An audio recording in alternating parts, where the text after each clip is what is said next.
Hello and welcome to In the Pocket. My name's Jonny. And my name's Chris. Two totally average bass players, and we're here to talk all about that bass.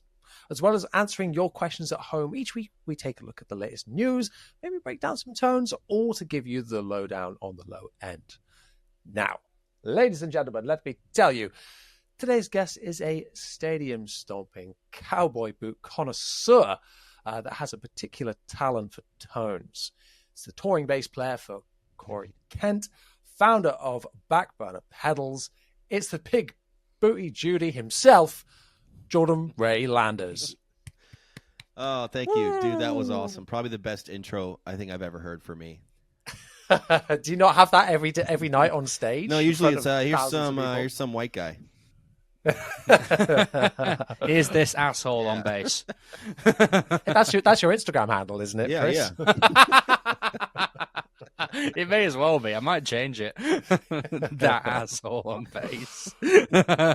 Jordan, it's so good to have you on, man. We've had loads of requests to have you on. Even it was always on our plan. You were on our schedule for a long time to get on here, but yeah, people have been asking for it to happen. So here we are. Yeah. How are you doing? Dude, I'm great. It's awesome because I've been watching it for a long time, and now I'm like, oh, it's actually here. Like I'm on this. It's almost like it's such a surreal thing to me of like when you grow, like if you grow up watching a band and then you eventually join that band, you're like, how the hell did this happen? That's kind of like what this was. It's like, it's just a podcast I watch. This is great. And then all of a sudden, you get the invite. Like, I don't know what's happening, but this is incredible. Look, Mum, I've made it. Yeah. Stop it. Stop it. It's our... No, I'm just kidding. It really does, though. It's our pleasure to have you on. And if it helps that our mums hate you too. So that's great. Sick. Yeah. To get us started on the podcast, whenever we have a fresh guest on the show, we always like to start off by asking them some quick fire questions right at the start, just so we can get to know you a little bit more and the audience can get to know what it is you're all about. Starting off, can you please tell me what is your number one bass? Number one, it's hard because there's no one I play all the time, right? 81 Gibson G3 grabber. My favorite, like number one in my heart, is just a standard grabber, right?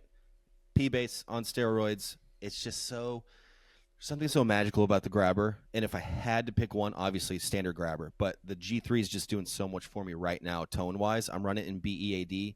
So for like the past 6 months, it's just been the staple for right now.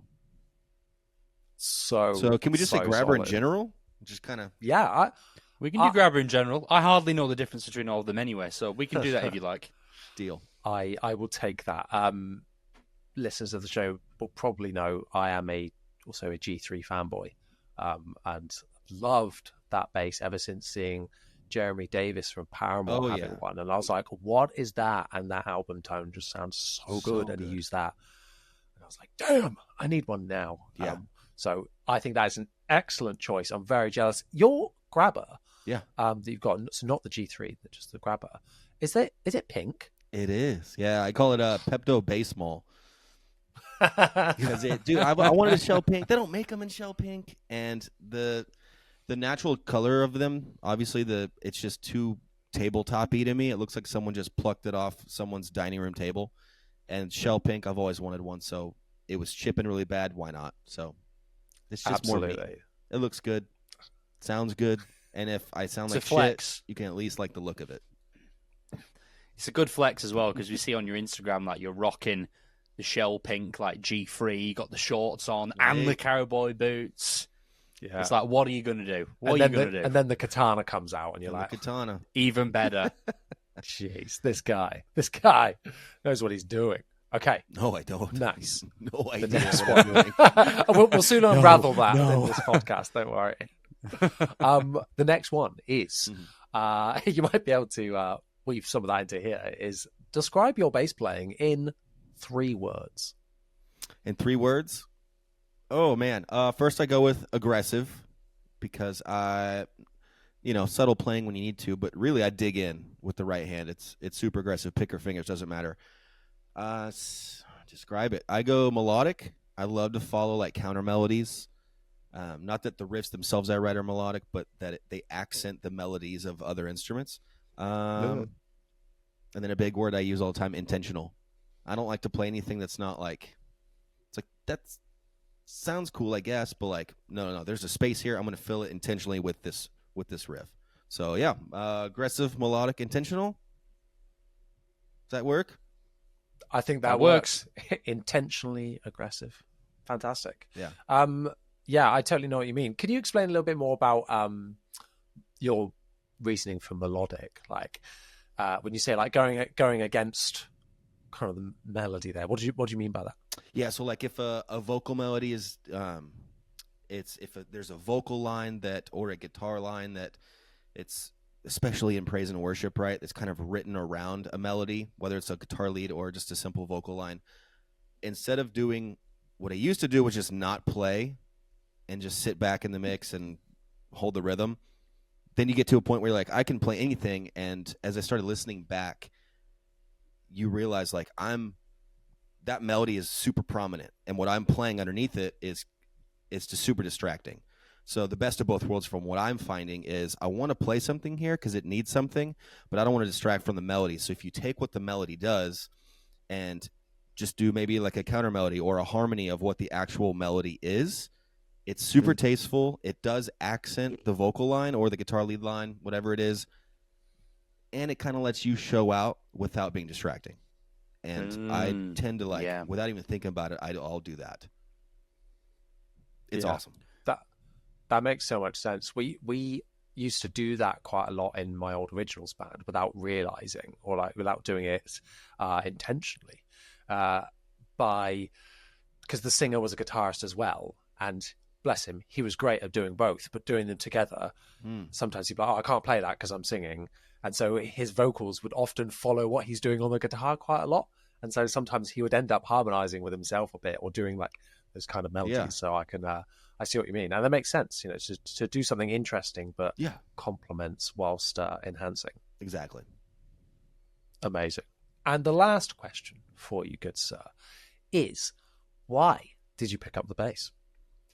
Oh, dude.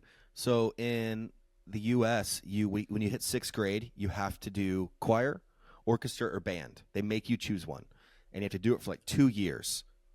Yeah. So Jealous. I don't know. They also make you choose a sport, right? So it's like you got to dig into the art side and dig into the sports side. So I was like, I saw someone play viola in orchestra one time because they like send the high schoolers to your elementary school, and like this is what this instrument is. So I loved the viola, and quickly found out I sucked at it, dude. I sucked so bad. They put you in a room full of people who are really good at everything, and we had one upright bass player, and she moved. So I was like, hey, I'm pretty bad at this viola thing. Can I just try that thing out? And my teacher was like, please, God, anything to get you off this viola. So I tried upright, and then my uncle, who's an incredible blues guitar player, was like, you're already playing upright. Like, don't learn guitar, just learn bass. So kind of just went from there. And from there, I liked how unique it was. I still don't play guitar. Like, I have no idea how. It's just bass.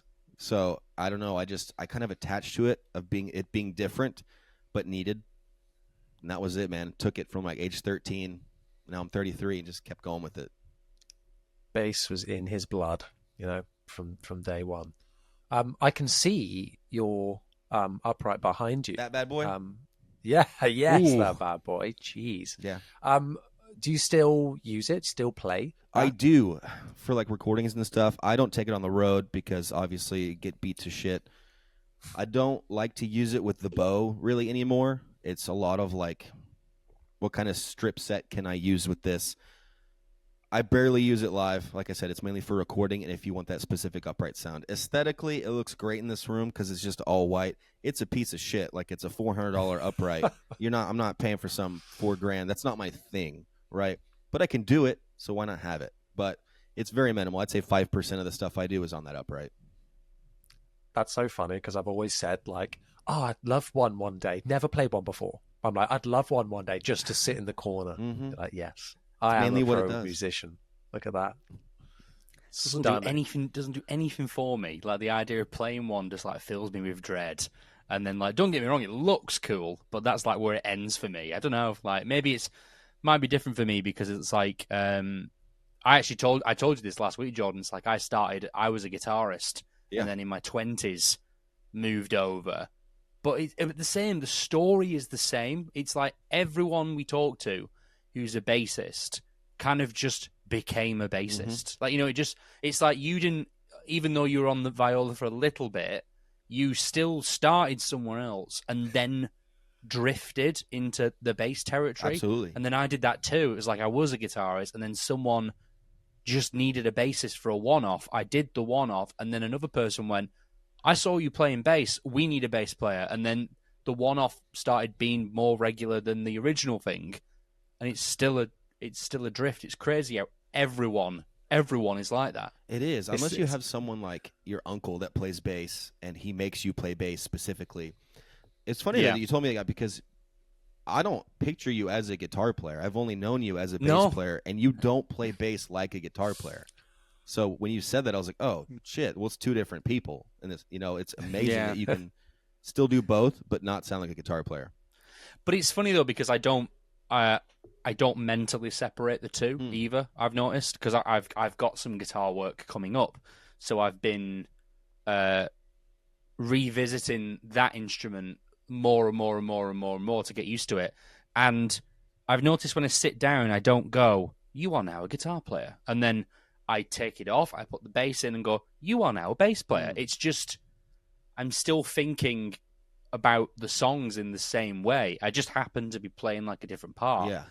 And the cool thing I've noticed is my ears are so much better now I've spent a long time as a bassist and come back as a guitarist, because like I don't really think as a teenager, and then like I went to university as a guitar player, so technically it's like I've got a degree in playing guitar.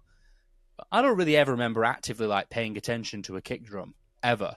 Whereas now I'm playing guitar and going, what's the kick drum doing? Yep. Okay, I want the strum pattern to be the same. It's the same. I don't think I would have got that if I wasn't a bass player as well. So it's really interesting. And then thinking about, like, bass players are going to love me as a guitarist because I'm rolling the bass off on my guitar amps.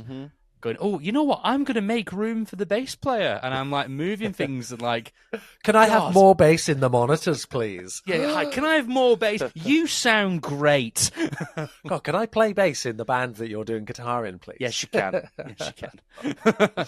Wow. I'm going to get loads of work because all my bass player friends are going to be like, he plays guitar as well. Let's just get him to do it. Dream, like, bring him in. Yeah. He's telling me to turn my amp up. Oh, my God. He's learnt the songs. Wow.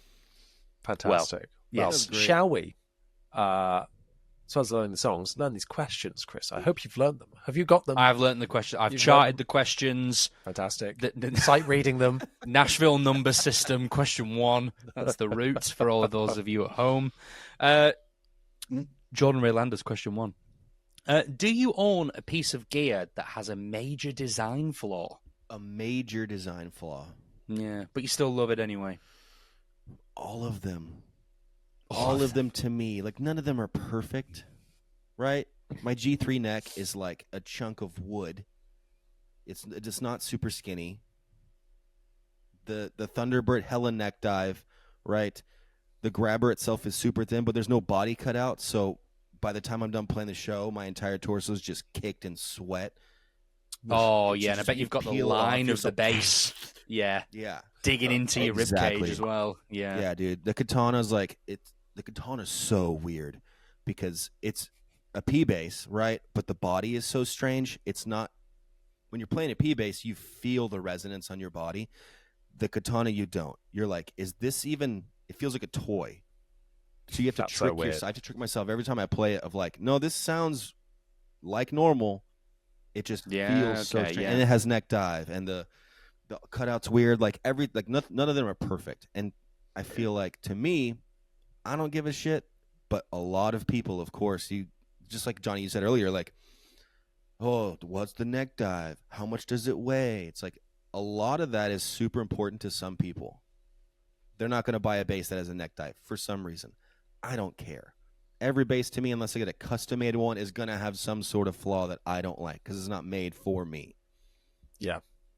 Think Thunderbirds again. Like I can kind of get over things apart from that 3-point bridge. Ugh, Dude, like I'm going to get furious talking about a 3-point bridge. Why are they still? You know what? Let's do it.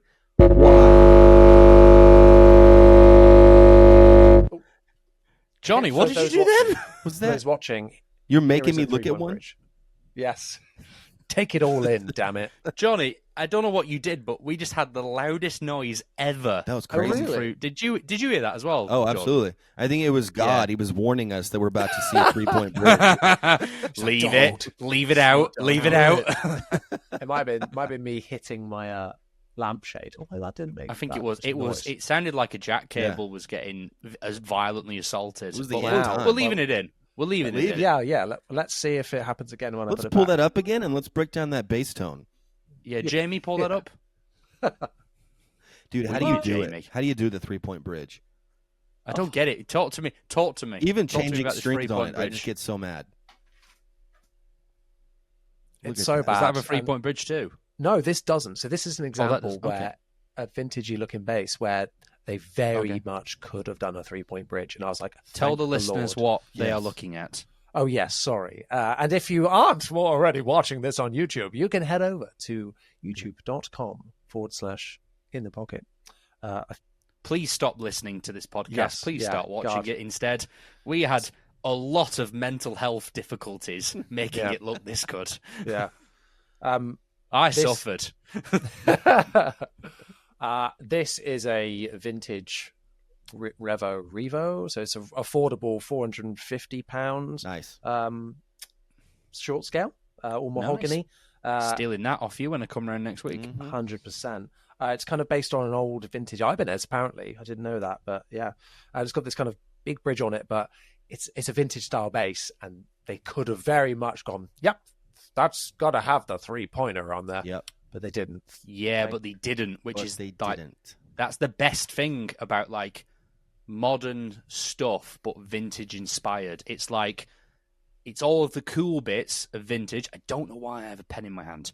It's all of the important bits of vintage, but none of the things that's like, why did we do this 50 years ago? This is a terrible idea.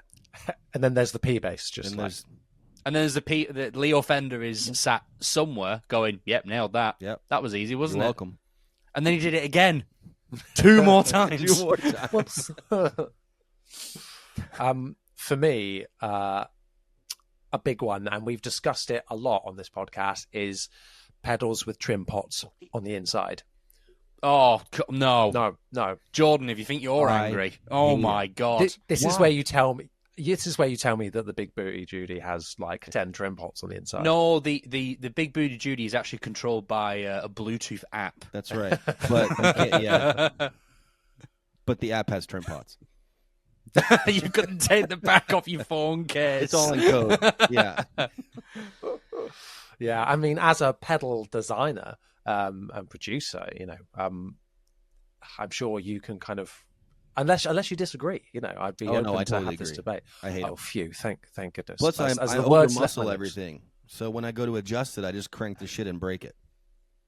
Yeah, because they are really like, Yeah. the ones I've messed with are like, they almost look like they're so tiny and they've got that little ridge in where you think like you have to put a coin in the gap and turn it. Makes You no know, sense. like, We're bass Yeah. players. We don't have money. Come on. Like yeah, who stop do it. they think come we on. are? Oh, but you can use a guitar pick. Don't talk to me like that. Like, no, it's just a useless thing when they're like, well, we couldn't have engineered this any other way, so that's what it is. Really? It's You a set couldn't? and forget. And I'm like, no, a blend No, is not no. a set and forget. Yeah. Come on. I guess. I mean, it's Oh, working I for some wonder people. which company. I wonder which company we are talking about right now. Oh, I wonder who. It rhymes with Spark, spark, no, spark no. molass. I don't know. Sparkle ass. Sparkle Yes, ass. That's the one. Love it. Yeah, You they've call done it it that once. for And Sparkle I think who else? Way Huge do it quite a lot with their pedals. It's very annoying. A specific example. Fuzz Roaches. Yes, they do. They have the little, and then and then Origin have it on the. Is that a high pass and a low pass What with what? Sorry. on the bass rig? Oh yeah, they've got like the little high pass and Yeah. low Yeah. passes. Yeah, on Yeah, never these. touched that ever. It's I've got one, 'cause- never done it. It's because if you're running it through the DI, it doesn't Okay. affect it. But if you're Yeah. running it on the out to an amp, it does affect it. Right. There's the there we go. boy. Stupid. I would get my other one. A little design like thing about the cab sim. Yeah. Like that you can't turn it. You can Off or turn it on. off when the pedal's off, but not when it's on. Yeah. That's kind of weird. Like little things like that just annoy you like that little bit. It makes me Yeah. question. Like that could be a trim pot. That could be a trim pot on the back if you really wanted it to, because it's like, shore to shore, gig to gig, mid set. Are you really gonna? Right. Do you need to have access to that? But whereas in a couple of weeks you might have a recording session where the guy goes, "Yeah, can we have an SVT tone? But can I have it without the cab? Because I'll add an IR at my end and have more control." Or whereas then you'd have to go, "Oh well, not really." But then I guess you could take it out of the jack. Yeah, you could take it out of the jack you into could a DI quarter box. inch it out, but still, it's yeah. Then you're Just having give to me a change little all the switch settings. or something, or Yeah. that'd be Yeah. easier. It makes me think like you see the 3-point bridge and you see the stuff like that with internal trim pots, and I wonder, like, was this built by a bass player? Was this built by No. someone who actively uses it? Because if it was, No. I feel like they would quickly be like, "No, we're not doing this." Yeah. Yeah. Like that went through so many stages of Yes. design and sign off. Yeah. And not one person was like, is that really a good idea? I Is that going to feel be like- annoying? I feel like a lot of those design choices that are like become a practical issue, I bet a lot of them are one decide. I've got the pen in my hand again. Put Hey. it down. It's because you're always making- right. You're making a point. Yeah, I am making a point. There we go. Point. They're always, these decisions are always done. Like, I think they're always done quickly. Like, like let's say there's a meeting about the pickups on a bass, and they've been sat for an hour going, well, it could be J, it could be P, it could be PJ, active, passive, and then at the end someone goes, like 5 minutes, people are packing up papers and chairs and stuff. I'm imagining like a board meeting, like suits or something. Yep. And someone goes, oh yeah, the bridge, and the person in charge goes, 3-point. And then they 3-point. leave. Yep. Yeah. What have we got lots of? Yep. That no one wants? Exactly. And also no one's gone, because also like, I guess what company has time, unless they really want to nail it, to go, okay, this is what we're thinking right now. Now you go gig it for 6 months. Yes. And come back. Yeah. Most of them will go, how did the rehearsal go with the bass Yeah. for half an hour? Exactly. They go, yeah, it seemed fine. And then it's like, okay, cool. Research ticked and off. development done. Yep. Yeah. Or they R&D, test it with one done. guy, and that one guy is cool with Yeah. that one thing. So that passes. Yeah, that's true. Yeah. And it's the guy whose idea it was. Yeah. Like, He's wow, like I'm so impressive. sold to Yeah, it. that's done. He hates it, Yeah. but he's like, it was my idea. I got to go through with it. I can't. Yeah, I can't let it go, man. Yeah. Yeah. That's what I'm doing with this podcast. He's committed. Sunken cost fallacy. Well, Oh, God. thank you so much. Let's move on to our next question. Before you do that, Chris, I was Yes. a bad host. I was a bad host before because I didn't let you know that to ask questions on this podcast, you need to go over to our Instagram page and comment on the relevant posts as and when you see them. When we announce guests, when we announce that we want questions, make sure you follow us at In the Pocket Pod so that you can get your name shouted out and your question read out on this very show. If your question does not get read out, fret not. We may just save it for future. That would fret not would be an amazing like guitar podcast name, wouldn't it? Wow. I'm going to write that down. Yeah. Great idea. I saw I'm another. going to write that down. I see. Yeah, If only he had a perfect. pen.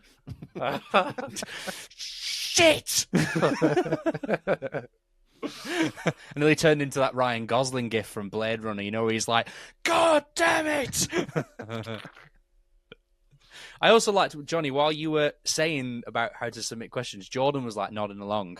And in my head, I was imagining him going, I will do that. Yeah. Actually, I was going. I was- I will. I'm I not will doing that. submit a question. I'm not doing it. Can't He's make going me. to try and change the course of the podcast You now can't- by going You can't spamming make it. me. Yeah, you want me to submit questions? I'm going to post them to you. I I'm do gonna like write that. a I like letter. when people ask, because you never know. Like, dude, just ask the question. There's no dumb question. At least I don't think there is. You might get a spicy response, but Yeah. Oh, I'll spice that's it up. That was a dumb question. We should have really just put all dumb questions in this, to be honest. Yeah. Just to poke the flame, the we have flame. We have 55 minutes to give Jordan a nervous breakdown. Dude, I would just... You're going to kill me on the podcast. Do it right. It's your first guest that died. That's the engagement we need online. That's what I'm saying. Absolutely. I'd do it for you. I'd die for you. Thank you so much. Oh my goodness. Stop it. Right. Well, Chris, I don't think this next question is going to kill you. It would be weird if it did, but who knows? Scared now. Kind of. What's your perfect Sunday? No. Okay. Anyway. How did you first get involved with Corey Kent? And 2 questions in one. The pen. Two questions in one.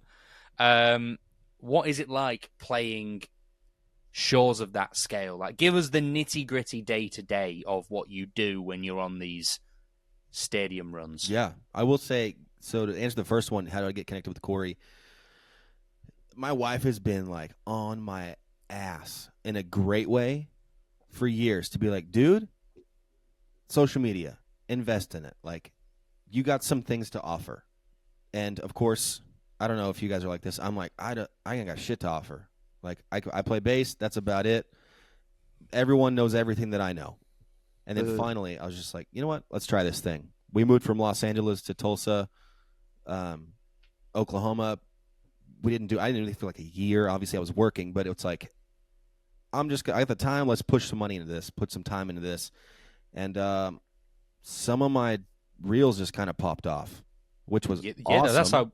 I think that's how we both found you. It's how I found 100%. You at least. Yeah, I remember just like one day on the Explore page, you just popped up. Made no sense. Like, oh my god, that tone melted my face. Yeah, was it that like G3 one for worship? Yeah, it would have been one of the ones I reckon where you were like at a sound check or something, and you were just, and it was just, oh, I remember you did like a free stage thing where it was like clean. This is my clean DI tone. great, and it was this is me and Johnny.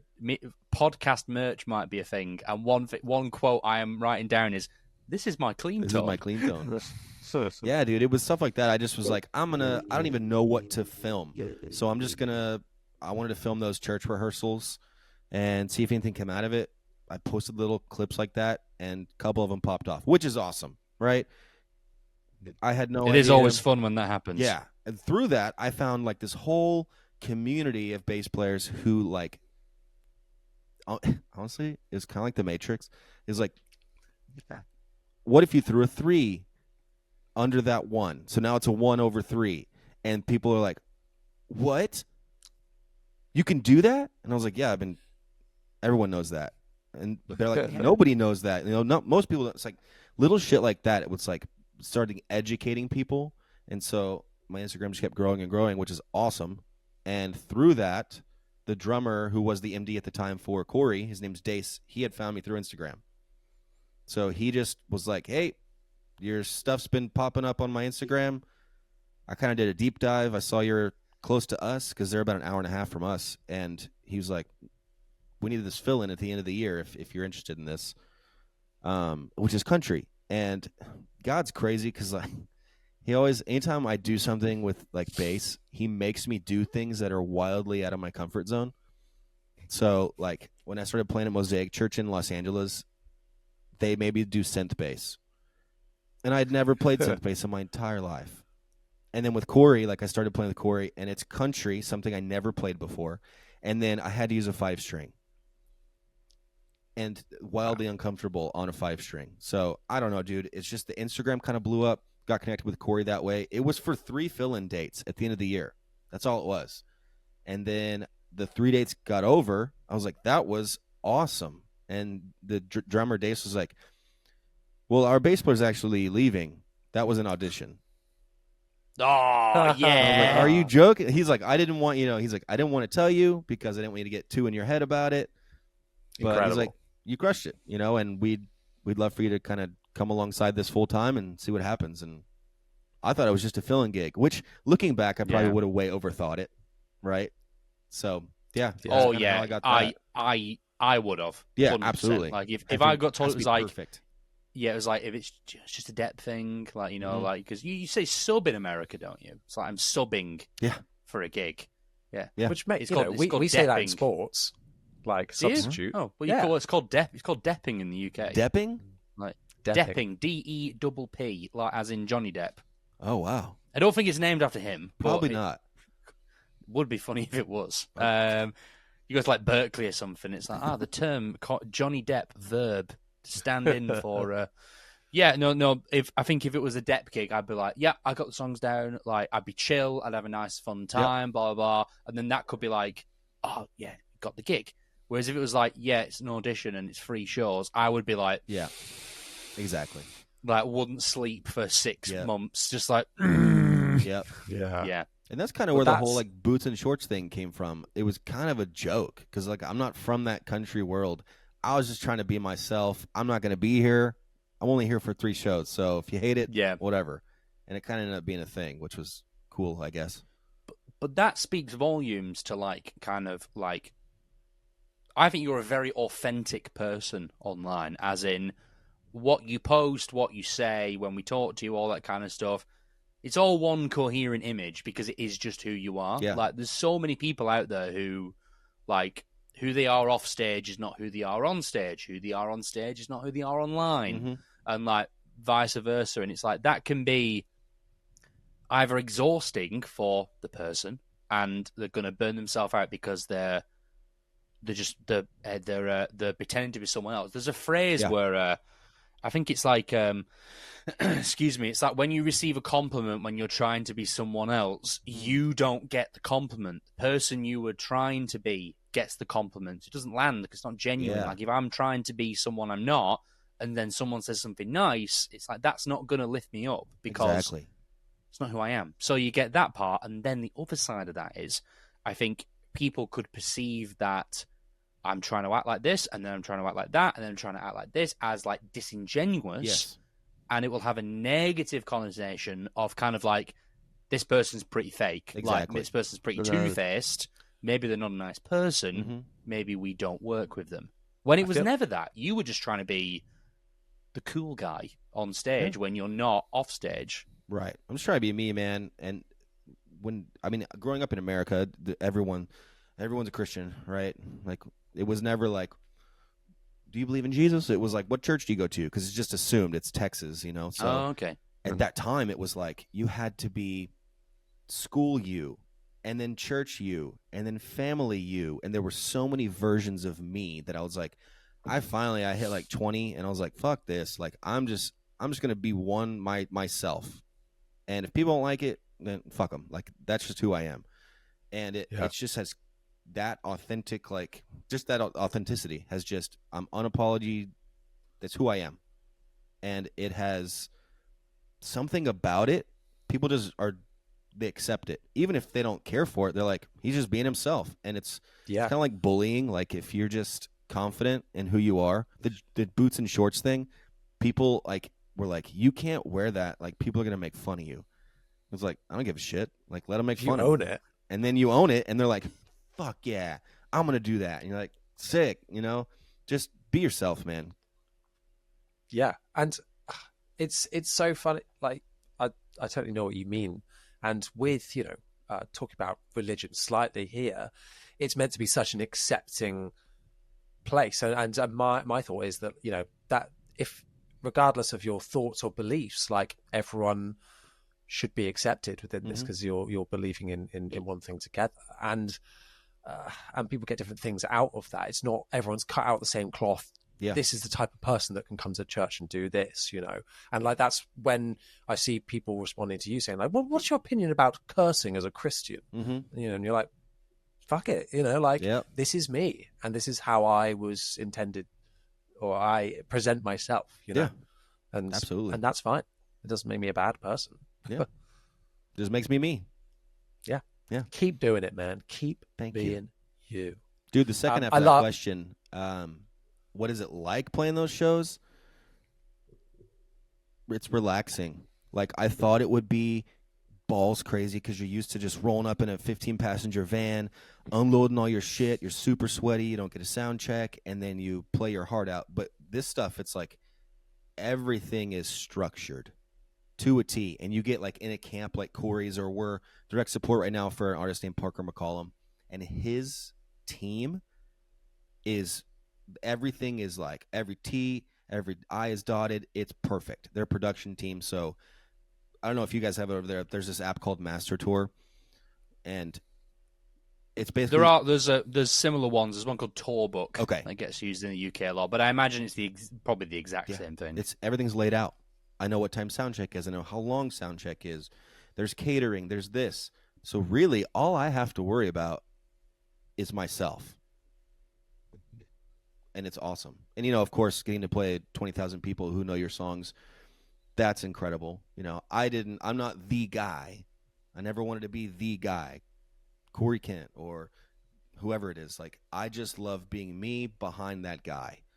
And if I can do my job as a bass player, as the MD now, like, my job's to support that guy. And if I can give them a killer show, I don't care if it's 200 people or 20,000. My job's done. So 100%. I don't know. Plus, with the lights, I can only see the first 4 rows of the pit anyway. That's the bit no one tells you until you play like a big venue for yourself. Until you do that, and you realize, oh, this isn't scary at all. I can't see anything. Yeah. Yep. It's like I've not done 20,000, but I've done a couple. I've done like 2,000-3,000, and I've gone on stage and gone, this is absolutely brilliant. I can see the first 2 sets of people. Yep. And they don't care. So I'm just powering on, and this is great. Like, I did a venue on the tour I was recently on called Rock City in Nottingham, which is like 500 cap, and we were one of the support bands, and we were the first band on, and it was packed when we came on. Like, people had come to see us as well, so they come to see the full band bill, and it was a great show.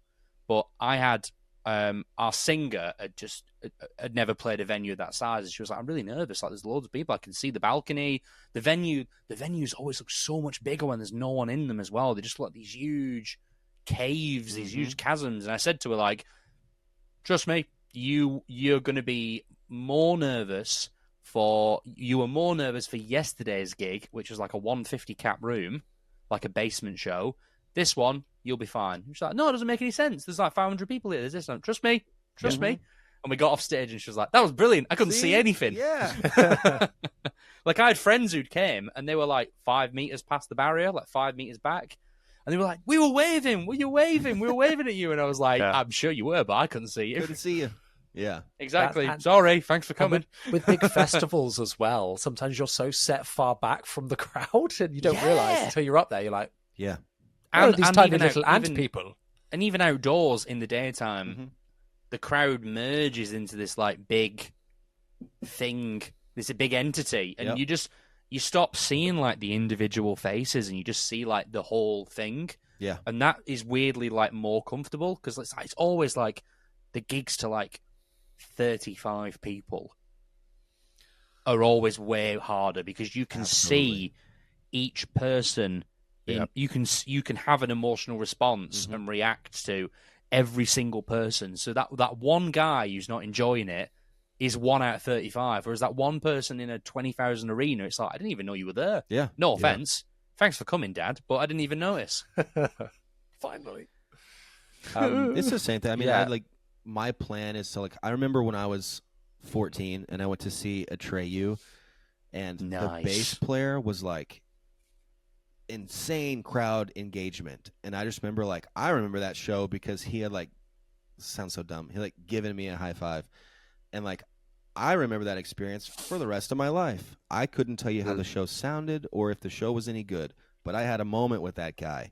And if I can 20,000, 20 people, it doesn't matter, if I can pick someone out and I can see they're having a good time and we can kind of have a moment, I know, hey, that was a good show for that guy.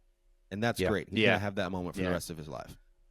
And that helps you as well because, that helps you as well because you kind of that's one of the tricks I picked up along the way. It's if you can find someone in the crowd who's having a good time and you just have a good time with them, that irradiates out. And then that's kind of how you win the crowd over. You find that first person who's kind of vibing and you have that with them, and then that grows. And you mentioned another good point. Fucking pen, man. Just going to throw this across the room. There we go. Right. Go away. You mentioned a really good point about like how you don't want to be like the guy. You want to be like next to the guy, like a sideman, literally. Yep. Johnny's gone. He's walked off. You're back. He went to get your pen.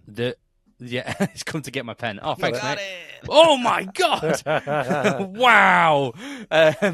There's a quote from Sean Hurley, who played bass with John Mayer and loads of stuff. He just did a really great video with Scott's Bass Lessons, and he said it's like, I hope I don't misquote him, but he said, my job is not to make sure the crowd have a really good show.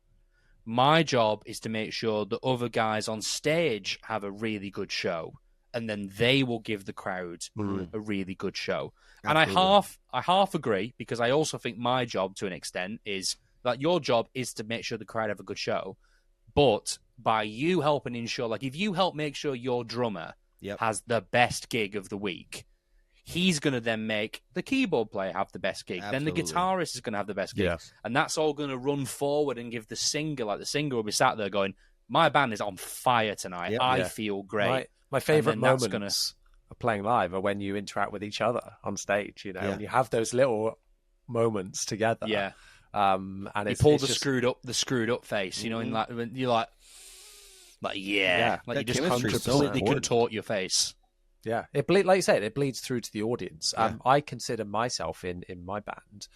I often consider myself, probably anxiety wise, the worst musician there, and I'm like, right, what can I bring? I know, energy, and that's what I bring. You know, and on stage, like going for it and having a great time. And people often come up to me and they're like, that made it for me, and like, I really enjoyed watching you, and it was like couldn't take my eyes off, and I'm like, yes. Good job, you know, like done it. Yeah, there's a lot of pressure, man.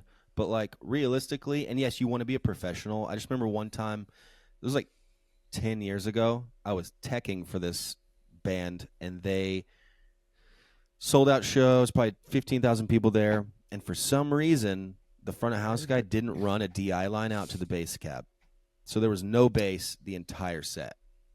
And of course, he's freaking out. I'm the tech, so I'm trying to figure out, but it was behind all of this like stage setup production, and we sold 4 times the amount of merch that night than we did the rest of the night, like the whole tour. And it comes to a point where like, yeah, you can do so much, but like they don't hear like we hear. He was just going freaking crazy. You couldn't hear him. Doesn't matter. You put on a good show. That's so true for kind of like your own internal anxiety of playing on stage. Because like if let's say you're on ears, for example, like I am for quite a lot, I can hear all my playing so well. Yeah. So I can hear mistakes that the other members on stage can't even hear, and then if they can't hear it, the crowd can't hear it, because there are obviously a lot of this. You know, there's a lot of venues where you play where it's like there can't really be any high end information in the bass guitar. It's just gonna destroy everything. So it's like sometimes the bass really is just bass, and it's more of a feeling than an audible thing. So it's good to remind yourself sometimes where if you're playing and you think, oh, I've actually just got a little bit wrong there, like, you know, like maybe like I missed the string slightly. No one else knows, man. It's all good. Don't worry about it. And it's definitely not enough for you to go, and then throw a strop for the next 45 minutes. Yeah. You don't need to. Don't worry about it. It's all good. I think there's an art of recovering from a mistake on stage. Yeah. Like, not making it look like a mistake. And I've seen, you know, been so many smelly bands I've seen where I love smelly is Johnny's like favorite adjective. Like everything, it's like smelly. No, just whatever you want it to be. Yeah, it's mainly smelly is a state of context. Mind. Yeah. I'm so smelly right now, man. Sick. His tone is smelly. There's a lot of low mids. That's smelly. Where stank face comes from. Stinks, you know. Smelly to me is like if it's a local band, it's local band cringe, you know, like if they local do something. Core. Yes, and it's that like smelly band. Oh, come on. And it gives me that vibe when somebody is like, when they make a mistake and really draw attention to it, and it's like you've just made it so much worse. Yeah, and everyone like really obviously looks at each other to be like, what went wrong? And it's like you don't realize way higher up the sort of ladder of gigs. Yep. Same frequency of stuff going wrong is going wrong. It's just you'll never know. Absolutely. But I've been in bands where that's still like there's still a culture if you can't make a mistake because like every show is being recorded, and like I was in a band where all our shows got recorded, and the guitar player would listen to the show on a Pro Tools session, not to like get cool bits for social media, but to like kind of like critique the person at the next sound check. You know, like you messed up the bridge there, like blah blah blah, and it wasn't even from like a let's just keep evaluating, let's keep tightening up the ship. You know, like I noticed the drummer did this. Do we need to look at that? Like, you know, like not even in a bad way, but like I want you to have a good show. Did you notice this was a problem? Absolutely. Let's nip it in the bud net. It wasn't that. And it's if it's like consistently happening, you know. Not yeah, like, exactly. You made it that one like, mistake that one time. Don't you do it again? It was like that. It was like a bullying culture. Jeez. And it's like that's. And then you'd be on stage going like, I'm not even thinking about giving the audience a good performance. Yeah. Because blah blah blah is going to rip me a new one. Yeah. Because I've just accidentally like hit the wrong pedal for an eighth of a note in the bridge of the ballady song. Yeah. It's like you don't want that. Right. Don't work with those people. Yeah, by the way, exactly. for those of you listening, run Usually a mile. it's just a sign of insecurity, and there's an issue in their self they're dealing with. Yeah, and they'll never let 100%. you listen to the Pro Tools file. Exactly. Because they are making loads of mistakes. I mean, I do that. I do with Corey's the band. Like, hey, we listen back. If we do like a run of 5 or 6 days, I'll pick one of the days that I feel like maybe there were more mistakes than none. I'll sit down, we'll mix it out, and I'll send it to the guys and just say, quick little notes here. And there's a healthy way of doing that because you still want to maintain professionalism. You want to make sure you can give them a good show while sounding good. But also, when you're doing it nitpicky that bad, it's like there's a problem. Yeah. Yeah. And you don't want to smash someone's ego to pieces. I mean, not like, I'm not saying, I mean ego in a positive way. Yeah.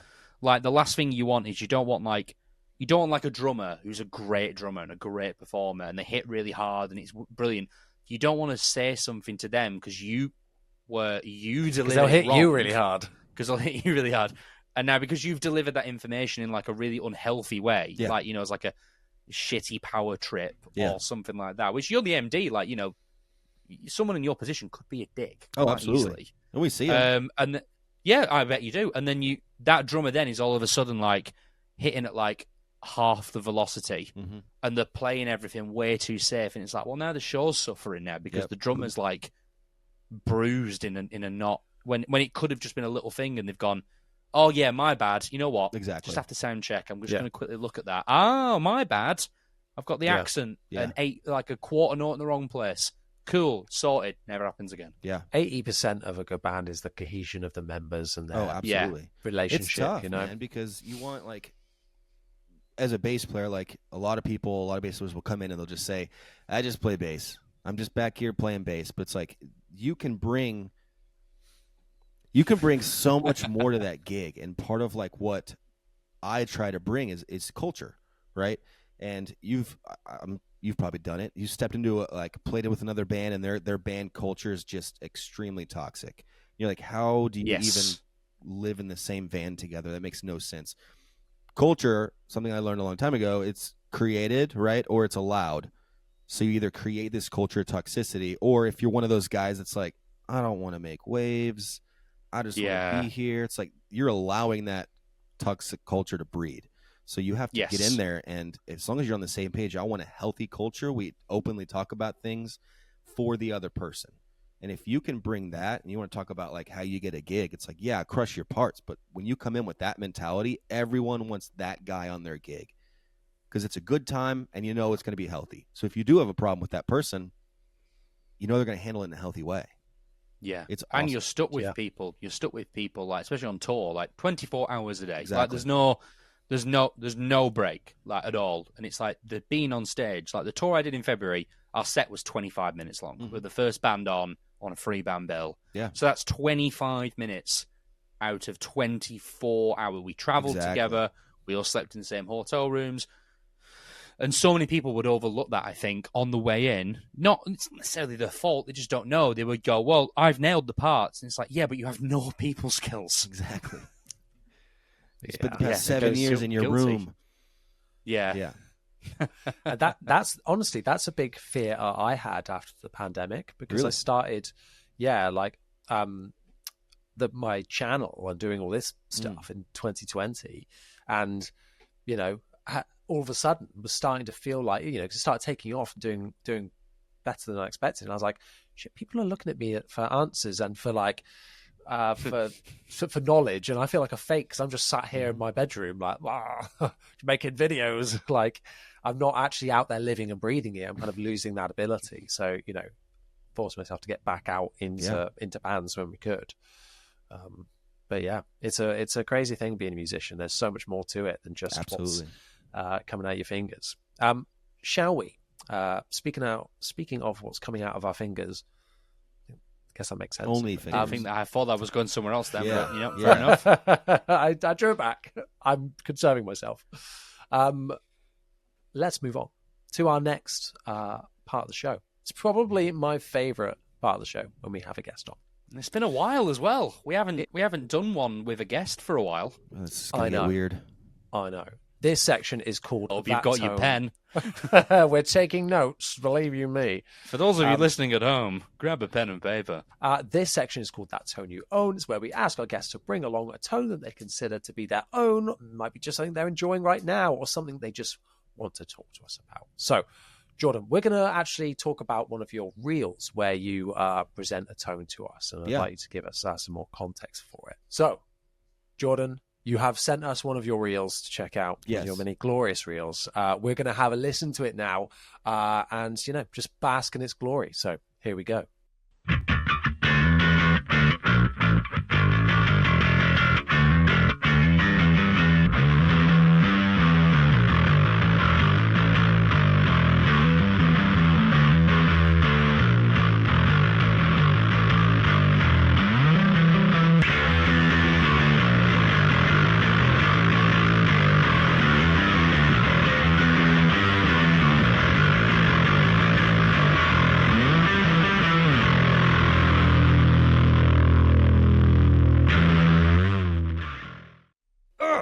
Damn.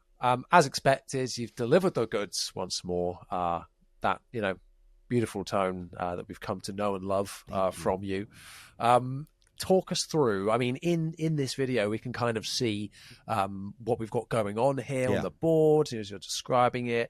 Tell us and of course, some people won't be able to see it because they'll be listening. So tell us what's going on this one, signal chain wise, what purpose this serves and why you chose this particular setup.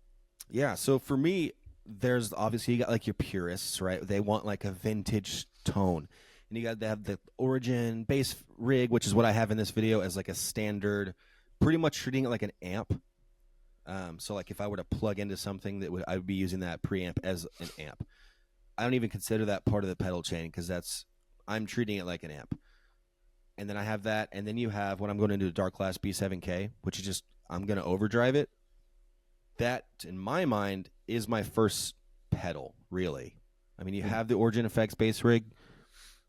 As I treat it as an amp, my first dirt or my clean tone would be, because I don't turn that B7K off. That's my clean. You see it, like there's a battle of vintage versus modern, and you either love one or you love the other. And I sit right in the middle. Like, I hear like a normal DARLAH pedal by itself, and I'm like, that's too modern. That's way too modern for me. And then I hear the bass rig, and it's like, that's way too vintage, like for my tone. So, but pairing them together, there's some magic there. It's like I get all the things I love about a vintage pedal, a vintage rig, and then with the DARLAH, I get everything about a modern pedal that I love. And when you pair them together, it takes out all the bullshit. For me, it's like I get exactly what I want from both of those pedals as my standard clean tone. And then from there, I'm just stacking the Judy, right? It can do like two main things that I want to do. And in the video, I forget what I call them, like just like a wool setting. So I'm trying to treat it almost like a Big Muff fuzz, like a Big Muff, just like woolly, fuzzy sound on top of that so you can stack it. Dude, I love my pedal. Like I made it, but like, of course, I'm going to be a little biased, but I love that pedal because of the blend knob. And I never was a fan of like, here's a pedal that can get you 17 different sounds. I'm not that guy. Like, I don't want that pedal. Give me something that does one, maybe two things really well. Yeah. And then I don't care if I have 30 pedals on my board. They're all a specific purpose. And that's kind of what Judy is. It's like, I can go super woolly with it, or I can go like cranked out meth head rage, and it works well. I call it like A-bomb setting. Just because it feels like my speakers are going to explode. Meth head rage. That should have been your 3 words you used at the start. That's it. Yeah, let's trade that out. Describe your bass tone. Meth. Not the good kind. There is no good kind. Yeah. There's not a good thing about meth. There's a good point that you mentioned in there. Well, meth gave us Breaking Bad, so that's true. Maybe there's a positive light to everything. That's right. Stop. The point I was going to make was like, there's so many pedals out there that it's like it does. This is like it can do this, it can do that, it can do your ironing, it can do like all these kind of things. And then there are some pedals that's like I do this, and it just does that. Yeah. And I feel like they all have the purpose. They all absolutely have the purpose, because it's like, if you've only got £500 and you can buy one pedal, you're buying a HX Stomp, like just to do a bit of everything. Yeah. But it's not gonna do fuzz as well as a super dedicated boutique fuzz from a company that's been doing fuzz for 30 years. Absolutely. That kind of thing. So sometimes it's nice to have something like your pedal where it's like, it does this. I've built it to do this. I think it does this pretty well. Is it going to give you like a subtle tube overdrive? No, probably not. But that's fine. There's loads of other pedals that do that. I don't need that. I want this. Yeah. Which is also why I'm always talking about, like, I get loads of people going like, oh, ding walls are so meh. Like, they're just you can just do the ding wall tone. It's like, why do you think I bought it, you idiot? Like, I want the ding wall tone. That's why I bought a ding wall. It's sure it doesn't sound like 5-string Music Man or 5-string jazz bass. It gets there, but it's not the same. Yeah. It does its thing. It's a tool in your toolbox, and that's why I got it. Exactly. I mean, when you see videos of like Amos Heller on YouTube, Taylor Swift's bass player, and he's like, his demo of the D-Rock was like, I loved it because it was wildly what Dingwall can do that it's not known for. I love taking things that don't normally fit and making them work. That's not normal, which is like, I think partially why that first reel that we had talked about earlier kind of went off, because it's like worship tone option, and then there's a pause, and then this like aggressive, no one's expecting, like, it's like but Tim Comerford playing Hillsong. Exactly. Like, but it works. But that's, you're absolutely right. And it totally works, because until like I met you, I would have always just gone. Even like there's people I follow on YouTube who are worship musicians who do like vlogs and stuff like that, and their tone is always nice DI. Sounds amazing, don't get me wrong.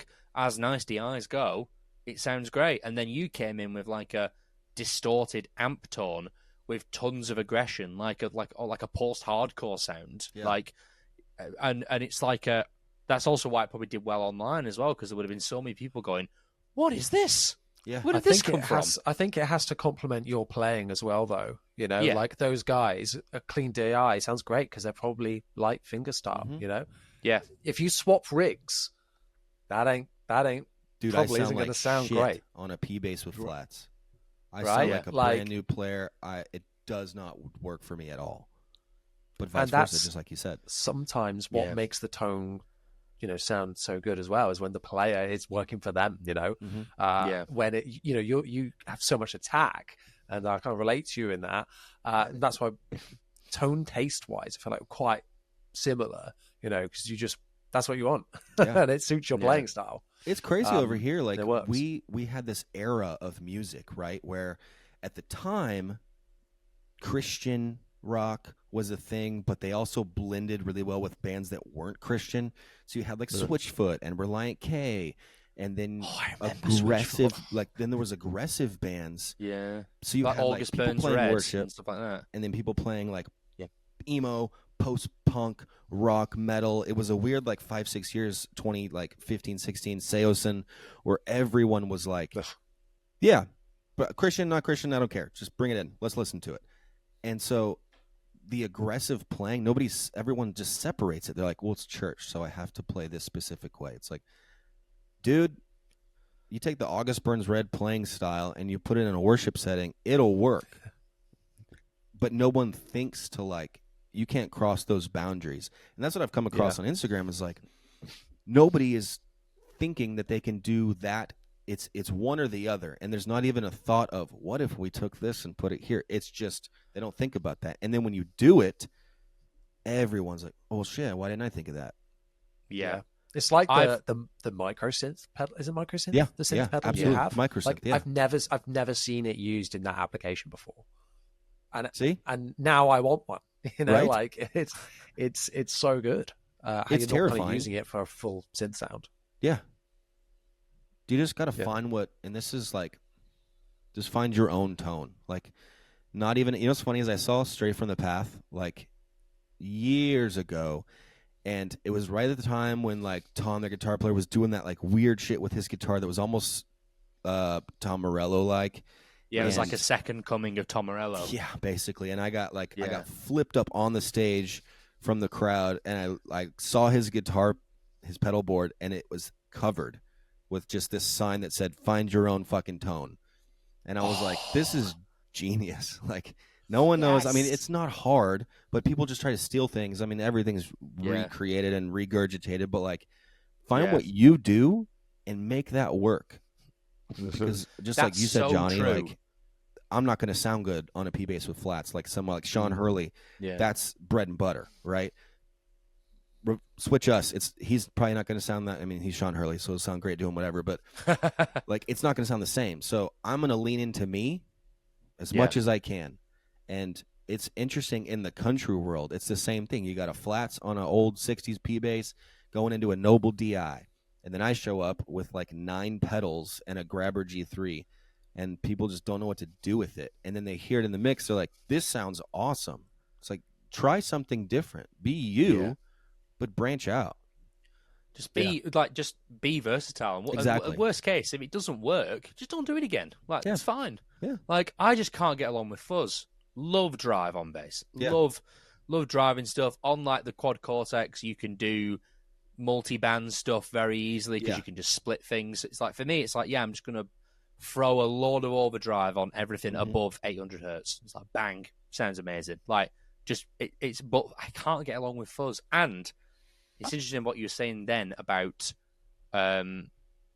like, your sound won't work with everyone else because you've posted on your Instagram story, like, a photo of your pedal board, and I've copied the settings when I've been at home because I've got the bass rig as well. Yeah. And I'm like, oh, you know what? Jordan has it set like this. I'm going to set it like this. I play, and I'm like, this is shite. Like, it just doesn't work. Chris sent me a message. He sent me a message and was like, these settings sound like shit. I genuinely said to Johnny, I think Jordan has done this on purpose. You know, like, you've changed the settings. But the reason being is, like, there's so many other factors. Yes, you've got things that's like, my hands aren't your hands. You know, we're not using the same basses. We're not using the same picks. You know, we're not doing, you know, the way, like, I hit really hard. Yep. But that doesn't mean I hit really hard the same way you hit really hard. Right. Like, it still doesn't mean the same thing. Yeah. But then there's another layer where I was thinking, well, actually, I'm just using the bass rig. I'm going into the bass rig. Yeah. Jordan's got other things in front of this that might be affecting the impedance. You know, there's all these how old are Jordan's strings compared to mine? You know, all these kind of things. And it's like, you need to remember those things before you just go, oh, okay, Dark Glass B7K, set like this, I now sound like Nolly from Periphery. No, you don't. No, sorry, I wish you did, but you don't. And I find that my relationship with, like, mid-range changes so much. Hourly, like, for when me. when I'm like out of practice, I'll be like, this sounds like shit. Oh, scoop it. Oh, it sounds way better. Or like, not poking through. Boost it. Oh, sounds great now. You know, like, on a daily. So, like, and I don't know about you guys. I had 2 days over the weekends just gone where I was playing bass quite a lot.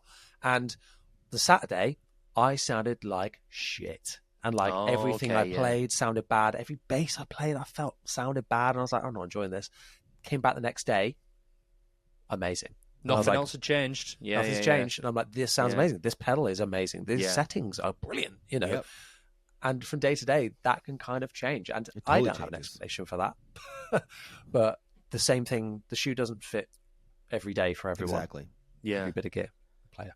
So, yeah. Sometimes you just have to sort of like power through that. Like I used to be very guilty of a really good, let's say like a preset on my quad cortex or the settings on your pedals. One day you'd be like, this sounds brilliant. And then the next day, and I was in a rehearsal yesterday and I just didn't like my bass tone. And I'm pretty sure it was probably just like the room and stuff like that. I was a bit tired, there's all these factors. But me a few months ago I would have nose to the floor, started messing around, redoing everything, I'll fix this. And then the day after I would come back and it'd be terrible. So part of that is the discipline of going, maybe your ears just aren't being your friend today. Yep. And it's like, just leave it alone. Yeah, you don't like it today. If it's a problem tomorrow as well, maybe we'll talk about it. But just give yourself some grace period before you rip all your pedal board to pieces. Or Jordan goes from you have one bad day and you go, right, that's it, P bass, flats, Noble DI. I'm never doing anything else. If Pino isn't doing it, then neither am I. Dude, my wife and I have this pact because I had a grabber 10, 15 years ago, and then I sold it, and I've been wanting one ever since. Finally got one back last year, the year before. Gears are so ever-changing, right? I had that Thunderbird Classic, and now I got another one back. We have a deal of, I have to spend 6 months with a piece of gear. Oh, okay. And if I end up hating it 10 days in, I still have to wait 6 months. Because such a good idea. Knowing myself, I'm gonna dude. The amount of times I've bought and sold just the dark glass element, is probably 7 times. Yeah, and I just sold it 2 days ago, and it's the same thing. I just keep it for 6 months. If in 6 months you absolutely still hate it, cool. Now you know. I think I know what Johnny's leaning over to. Johnny's had how many Sans amps have you had? No way. This pedal, man. I have had, I think this is my 4th. Of the black and yellow? Yes. Okay. I've had the triple preset one before. I've not had the VT one. Yeah. Is that the one that you've got? Okay, yeah. So I've not had I'd like that to one. try that one. Bro, you got to try it. Yeah, I do. I actually really do need to try that. But always come back to it. I try different preamps, I do it, and I'm like, this isn't really working for me. Or I fancy something different, and I sell it. And then I'm just regret every time. So I'm not selling this one now. I might get the VT one as well. We'll see. But yeah, I have the same relationship. I'll tell you two for free. The Sans amp in the Quad Cortex is terrible. Is it? It's a hard one to replicate. Total afterthought. Total. Some guy built it in an hour. Well, probably longer than that. But I have never, ever turned it on and gone, that sounds like a Sans amp. I've always gone, it just immediately manages to be scooped and muddy at the same time. It just turns your bass into just... There's captures of a Sans amp, which are amazing. Absolutely amazing. But the physical, digital pedal that you can then mess with, rubbish. Absolutely rubbish. Damn. I think it does... No, sometimes there isn't. Not for even that, Ian Martin Allison, his stomp presets are insane. But then you look at his board, and he's still got other pedals on there. Yeah, he's still got. It can't just be the one. Yeah. I don't know anyone who gets along with the octave pedals in the Quad Cortex either. Yeah. I know loads of people who they have a little MXR vintage bass, whatever. The blue one. They have the free leaf, whatever octave it's called. They've got an OC2. That's always in the effects loop, coming on and off.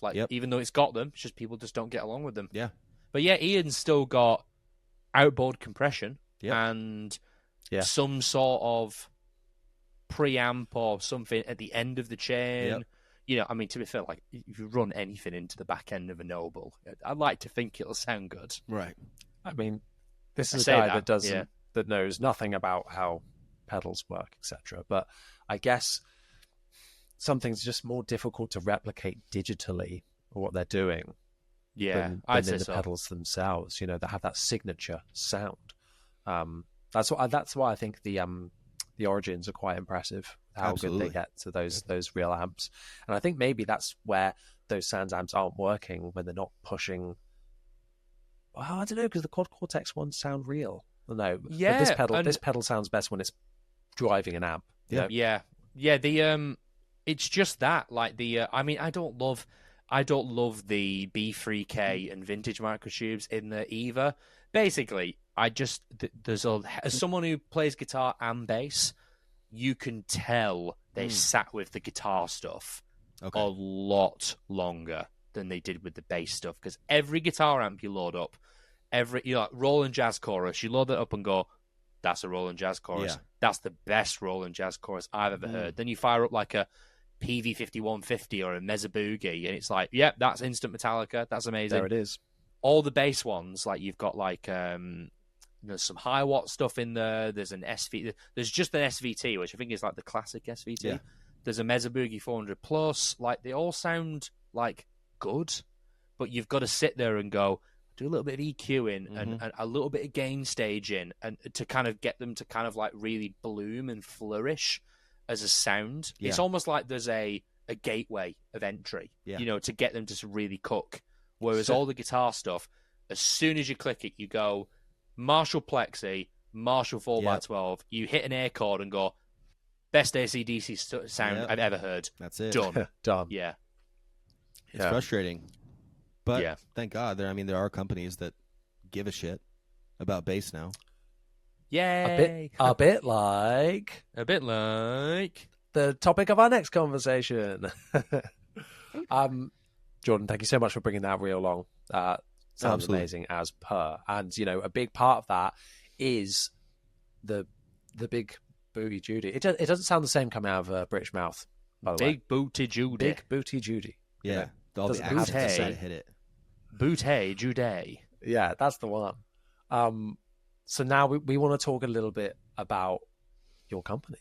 Yeah. Founder of Backburner. Incredible launch with the Judy. Have you got the question lined up here, Chris? The specifics to get us started. I have. If you want it word for word, the actual question, it is Let's do it. specifically, why did you start making pedals? What's next, etc. Oh. Specifically? That's it. Let me tell you. I would love to know what led you to go, I would like to make my own pedal. What was that moment? Let me just get the pen. What was that moment? Where did that come from? Right. Honestly, it was just out of frustration. Yeah. Do you know? There's this. I love Marvel movies. There's this end credit scene where, like, I think it's Avengers, where they show Thanos and he's like, "I'll do it myself," and The like first that's Avengers film. exactly how I feel. It was like I went to this. I mean, we moved to Tulsa, right, and middle of nowhere, Oklahoma. There's this other bigger city called Oklahoma City, about an hour and a half away, and there's a lot of like Walrus Audio there in Oklahoma City. There's a lot of other bigger pedal companies that are in Oklahoma City, and they were doing this thing called a pedal pop-up, where everyone, like, there were like 6 or 7 companies that got together in this like pub, and they set out tables, and they had all their pedal boards laid out, and no amps, like everything's direct through headphones, so nobody was like overpowering each other. It was set up really well, and I just was like, this is a great concept. I brought my grabber because I play bass. Last thing I want to do is drive an hour and a half somewhere, and these companies that I know have bass pedals, no one's going to bring a bass. So I show up. That happens. It happens. Happen. Dude, there were like me and 500... Johnny had been there. Yeah. See, doesn't it? It sucks. So there were probably 500 people there, 7 companies, 0 basses, and they had their bass pedals on display for you to try, and everything was the same thing. And it was like, hey, can I try this? You know what? I'm just gonna throw them under the bus, but I love them. Walrus, they had like their Bad Water DI sitting right there, wanting you to try it. And I go, hey, do you have a bass for me to try this bass pedal? And he was like, no. And I go, why would you bring a bass pedal with no, like, how's this sound on bass then? And he goes, I mean, it sounds pretty good on guitar. Oh, come on. And like, are you fucking kidding me right now? Like, this is, and I was so mad. So, I mean, luckily, thank God, I brought my own. And it was the epitome of like, I'm gonna do this myself. Like, I went through every single pedal. I tested every pedal with my bass. I had people that were like, can I borrow that to try this? And the other companies were like, man, that's embarrassing. Like, I can't believe we didn't bring a bass. And then others were like, we don't need to, whatever. And it was just, you felt it as a bass player. You're kind of shafted, right? And it's the joke of like, he's just the bass player. First off, I will say I hate those jokes. I just don't play into it. Time, man. I'm not a fan of those all the time. Yeah, it's just not funny to me, But it's like, to me, it's like, this was a real situation. Where the fuck are the basses? And you have bass pedals, so that's silly because they are just leaving money on the table. Exactly. That's my first thought. It's like, how can you expect a sale? Like, I'm not playing anything or buying anything unless I can try it first. Like, that's why exactly it.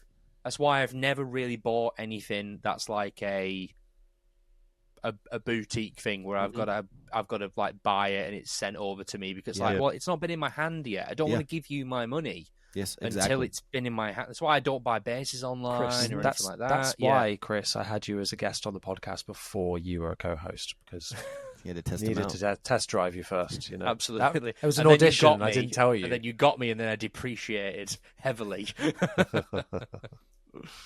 Yeah, man, that was the start of it. It was like this subconscious thought of like, we really get shafted, and I could be upset about this and do nothing. Or I could maybe do something, and then, I don't know, I was like, I got to do something about this. I don't know what that looks like, right? And then 6 months later, my Instagram popped off. Everyone's like, what is this pedal that you have? Because I had Big Booty Judy made 7 or 8 years ago by this guy in Canada. And I was like, I reached out to the guy, and I was like, hey, I got a lot of people on this pedal. Do you make these? Can you make this for me again? And he was like, no, I hate making pedals. He's like, I did it 8 years ago because I just wanted some extra cash. He goes, but I absolutely hate it. And he was like, it's your idea. Like, you gave me this circuit. I just built it. So he's like, it's yours.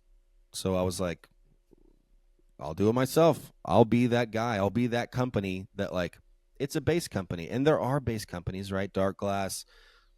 I can't even name another one. So that's what's so funny is like, it's Backburner, ironically, because we get shafted, right? It's like, I mean, it sounds good on guitar. It's like, we're put on the back burner of like these guitar companies. And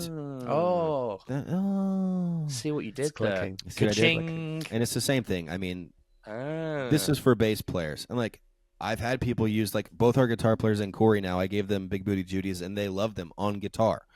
And they sound great on guitar, but they're made for bass. It's influenced by a Rat, isn't it? Yes, exactly. It's a Rat circuit. Which is also a guitar and a pedal. turbo Rat circuit with an added blend knob. It's not... And essentially, it's just something that's not taking out the low end as well. Exactly. Guitar players aren't going to complain about that. All these years, it's been... Everyone loves a Rat on bass, but what does it do? It cuts the shit out of the low end. And I'm sure there is a company that has the same thing I have, but like even Walrus, the 1981 DRV, like no blend knob on the Walrus. You can switch back and forth on Walruses between like the 303 chip and not, but no one's ever added a blend knob to like, how easy is this? And it sounds great. And I got, I'm using it for so much. It's not groundbreaking, but I just saw a need, and it was kind of built out of frustration. And like you said earlier, it's like about pedals on a setup. It's that thing that does that one thing really good, and that's what it's doing. And that's amazing. Yeah. Incredible. So and, where did you start in building pedals? Because, you very modestly then said, it's my circuit, I put it together. I'm like, whoa, how do you know how to do that? What did you know? Well, initially, do you have a background? Years ago, I was still doing music, still playing at church, but I was a mechanic, right? So I'm working on cars, and then I got sick of working on cars because the people suck, because they have to have a car, so they're pissed off. And I got really into motorcycles, so I started working on motorcycles, and it was like, there's that website, Build Your Own Clone. And I was like, let me try my hand at this. And with no intention of, I never even wanted to, one, start my own pedals, but two, be an entrepreneur. So I was like, I'm not an engineer. I'm not an electrician. I don't get into anything like that and love it. So I was like, let me just try building my own pedal. And I built like a super simple. The website said this is going to take about 45 minutes. It took me 7 hours. And I still like, I don't even think I did it right because it sounds so strange. It was just a simple delay. That's what it was called, a simple delay by Build Your Own Clone. But I was like, I love this. Like, even though it doesn't sound like it probably should, I used it. Like, there's a reel I have where I used it on bass, a little delay part, and I was like, that's sick. I love it, and it sounds like me. So let me just start making shit that sounds like me, that I would want. And then the Judy was like, oh, I love the sound of a rat. I think I was talking to, on Instagram, Grant, the bass player for Under Oath, because some of the best metal bass song I've ever heard in a mix is Lost in the Sound of Separation. That whole album, bass-wise, is so good. And just talking to him, he's like, yeah, it's just a white-faced rat from the 80s that we put into an Ampeg SVT 810, and we blended them together. It's a rat with a blend knob. And so I was like, that's what I want. So I did it. It's not hard. You just have to be tedious. And again, I'm not Josh Scott, right? I don't have like this desire to create this massive pedal company. I just like what I liked for me, and it seems to be working for other people. And I think that goes a long way to start off with, because what you didn't do was go, well, how can I make some money? Oh, commit pedals. You know, you didn't do that. You weren't even thinking about the commercial aspects. You made a pedal that you wanted because you saw a gap that you just didn't see as a consumer, as a customer. You're like, I'm not seeing a drive that I want, so I'll just make I'll do it myself. Yeah. And then you made one, and then only then, when there was demand, you went, okay, well, you know what? Maybe I'll look into this. Yeah. There's so many other. I feel like so many other people would have gone, well, there's a gap. I'll try and fill it and sell stuff. Whereas you just went into it as like I just want a thing, and then now I have the thing. Okay, maybe I'll sell it. And just worked out that other people wanted the thing. Yeah. I can't wait. You know, I think what you should have done is you have the pedal. Someone receives it. They turn it on, and it doesn't work. They're like, what the hell? They open it up, and there's a note inside that says, get your own fucking tone. Oh, my God. They pay for just an empty stomp box. It's like the fire. It's the Fire Festival of pedals. Oh my God! Fire Festival. Is that one? No, not that's right. Yeah, Fire Festival. The one where just like nothing happened. Yeah.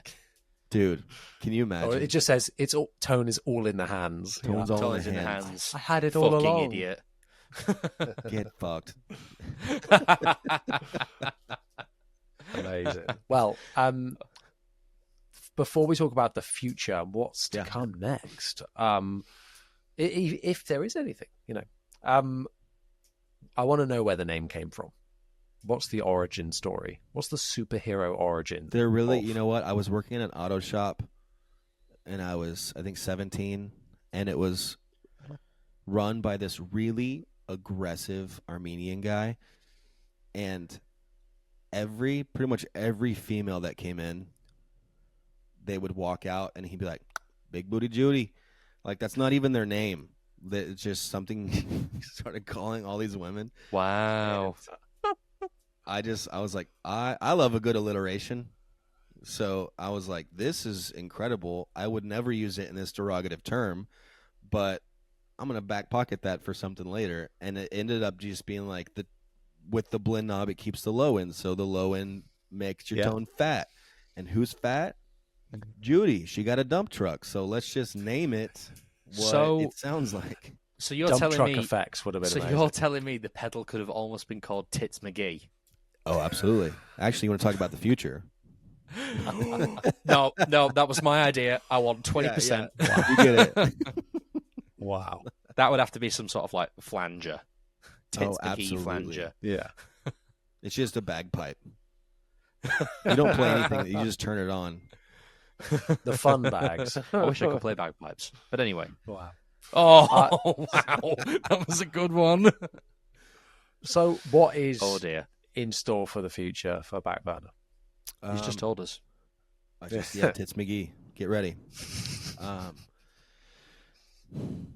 I will say, I don't want to give too much away. I have named the company Backburner Noise because I'm trying to think long term here. It's not just going to be a pedal company. My idea, like my goal, is to just make shit that makes noise. So I have this custom bass I'm getting made right now. Kind of inspired by like the initiation of Ian Martin Allison's custom basses with Mike Lowell. Like he's got his like jazz bass body with the Thunderbird pickups. I think he calls them like the IMA 4s. I asked him, I was like, I know it's a jazz bass with Thunderbird pickups, right? Like, what made you want to create more than just one for yourself? And he was like, well, you have to see like the need. Like, what does a jazz bass lack? What does the Thunderbird lack? He's like, I loved certain things about each, but I wanted them in one bass. He's like, so there has to be a need. Like, what's the reason you're creating this? What hole is this filling? And so I'm getting a custom bass made right now by a company called Decibel. They're out of Atlanta, Georgia. And it was like initially I was like, I could go either way with this. But realistically, what I'm doing is I love I'll just fucking say it. It's a G3 copy, basically. Like I'm using the Gibson Grabber G3. What I love about a G3, right, is the pickups. What I hate about a G3 is the neck is insanely fat. It's vintage, so what if I take it on the road like I am right now? We were in like negative 32 degrees Fahrenheit, and then the next day we were in like 80. And it was like there's so much wear and tear on a vintage instrument. It makes me not want to bring that on the road. Curtis Novak has these insane G3 new, pickups. So I was like, I'm just going to build a G3, but I also love a jazz bass because it's the most comfortable fitting jazz bass. But not only just the jazz bass, I love the Aerodyne series because they're thinner. And what do I love about the Grabbers? They're super thin and they're lightweight. So what I've done is I'll send you a mock-up picture and you can post it if you want because it's almost done. But essentially it's a jazz bass body, but it's an Aerodyne jazz bass body. So the body's a lot thinner. It's got like the Strat style input with three, it's so then the standard Grabber G3 pickups, Aerodyne neck, and then the headstock is a Grabber headstock. No inlays. Ooh. I've always wanted like a lightning bolt inlay, so there's gonna be no inlays, and at the 12th fret, there's just gonna be this lightning bolt. God, I was really hoping you were going to say the 13th fret. Then I was like, genius! If I did that, I would mess up every 12th fret I tried to play. So the dots on the fretboard are at 2, 4, 8, 11. Yeah, I really like even numbers. You can only play this. I really like even. I only play in E major, so that's 0, 2, 4, 5. Yeah. 6, I just 7. read it like tabs. Oh God, I love that so much. It's only got the notes and frets that I ever play. Yeah, I only played. It's almost like people say the money notes. It's just like there's frets on the first 5 frets. Yep. There's nothing past the 5th fret. There's not even like it's not like a fretless neck. It's just like nothing. It will kill every note you try and play. No, that would be incredible. So that's what I'm working with, and then I wanted to I don't like the 3-way selector switch, because on a Grab a G3 you got like if it's in the middle it's all 3 pickups. If it's towards you, it's the neck pickup and the middle pickup. And then if it's away from you, it's the bridge pickup and the middle pickup. I wanted more options. Like when Dingwall came out with their NG3, you have the knob that you can, So I know. Instead of, so it's volume, tone, and then the third knob is a 6-way selector knob instead of a switch to where you can solo the neck. You can do neck and middle. You can do all 3. You can split the neck and the bridge like a jazz bass. You can do bridge and middle, and then the 6th one would be to solo the bridge. So you have all of these options that you want to do. Practically that is powerful as well. Like I've got the NG2, which I think that's better. 4. It doesn't do. Like the 2 over the 3. I don't get jazz bass. That's the one I don't get. But you can rewire it. I've seen people do. They just take it to a tech and. Well, the body has the cavity for the third pickup. Anyway, they just didn't fill it. So I am considering doing that, but I think that is just the neck, which is a bit of a P bass kind of thing. Yeah. Both of them in series, both of them in parallel, and then just the bridge. I don't really like the bridge one, but I'm constantly jumping between the series one and the parallel, mainly because it just shifts the mid range massively. Yeah, big time. You get this like it's either grunty or like scooped and bitey, and that's quite fun to change the whole sound just with one little flick of a switch. Yeah. And then active, passive, and then Yeah, exactly. Yeah. So that's my goal, and so that's what I'm getting made. And eventually, my goal would be to mass produce that as a part of Backburner. I mean, it like sounds great. It's it a sounds partner, great when you were saying it then. right? I'm not a builder like Ian's not a builder, but Mike Lola is, so he's partnered with Mike to come out with those basses. My eventual goal would be to come out with these basses with Decibel, so that he can create those. And then obviously I have a second one. Like I'm taking. Have you seen like it's a P bass, but it's like a telly P bass. So the pick guard looks like a telly bass, but it's a P bass body. Mike Durnt, his P bass is essentially the same 51 thing. style P bass. Yeah. So my next one would be that body, Aerodyne thin, with the standard grabber pickup instead of a P bass pickup. Yeah, kind of like my second idea. And then, of course, more pedals. You know, like I have a chorus pedal idea for bass. It's kind of based off the Ensemble and the 90s Icebox. Okay. Which I'm familiar. I'm working on that right now with a guy who's kind of... modulation is a little... Please put a filter on it. Like, you know, so if I want to cut, I only have it modulated in the upper register. Oh, there's it's going to have both. One of the MXR pedals low does pass. that. Yes. You can adjust which filters are actually getting how much of the chorus effect. Yeah. And then at what frequencies. Lovely. This is very like nice indeed. You know, bass players' dream. Bass players making stuff for bass players, man. I love that idea that calling it Backburner noise and then just being able to have that flexibility and being collaborative, you know. Absolutely. Strengths and getting the best products. I think that's awesome. Cannot wait to see that bass when it arrives. It's funny with Decibel, I found them the other day on Instagram. Nice. Probably through you, but it came up my Explore page. I was like, oh, I've never seen a grabber in that, like a G3 in that finish before. What is that? Oh, it's a one they've made. Yep. And then I saw the cutout of your bass because I've seen it before, and I was like, that's it. Now I know how I know this company. I'm telling you, man, he's doing great work. His name's Jeremy. He still has like a normal 9 to 5. But he just loves building. So eventually his goal is to be full-time builder, but all the grabber copies he's been doing have been flawless. So he really knows what he's doing. I'm excited to work with him. Incredible. But let's build each other up. I hate being the guy that's like, just like we talked about it, like guitar players are like, we could make a bass pedal. We're guitar players. I don't know shit about building instruments. So I want to partner with someone who does. I don't want to be this company that's like, yeah, we make basses, but like we don't really know what we're doing. We're more of a pedal company. Like, let's partner together. Get the best of both worlds. Hannah Montana? Yes, absolutely. Right? Okay, big fans. And you know, I've got my custom bass on the way at the minute, and I very much found that to be a collaborative thing as well. Where I'm like, this is my idea, and they'll be like, oh, well, what would you like for this, or like what would you like the frets to be made out of here? And I'm like, dude, I don't know. What would you recommend to help me reach this vision? And it ends up being this collaborative process rather than make me this and it's got to be this. You know, it's a good process, and you learn a lot as well. It's great. Absolutely, and it's just a community, right? That's all this is, especially now with technology, and we can do this, and we don't even live on the same fucking continent. Like, this is we don't. What time is it there? 20 past 10 in the evening. Oh, that's not central. Too bad. Are you central time? Yeah. Yeah. So what, like 20 past 4? Yeah. There we go. Whoa. Damn. It's like he worked in sales and sold to the US all the time. Wow. Look at me go. Well, it has been a long one, this one, but we've had an amazing time. Jordan, thank you so much for blessing us with your knowledge and your presence. As per, it's been fantastic to have you on, dude. Before we sign out, I must do some housekeeping. Johnny, keep the house.